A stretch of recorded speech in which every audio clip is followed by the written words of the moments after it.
Hello everyone! Today I'll show you how to change the language in Alchemy Factory.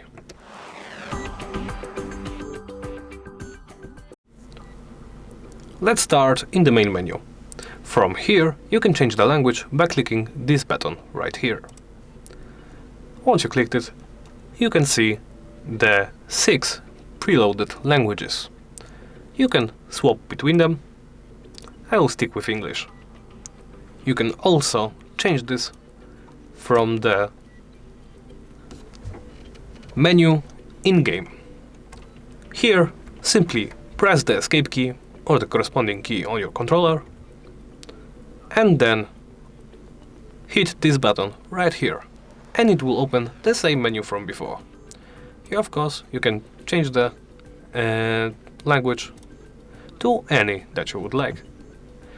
And, well, that's it. Thank you for watching, and please remember to like, comment and subscribe.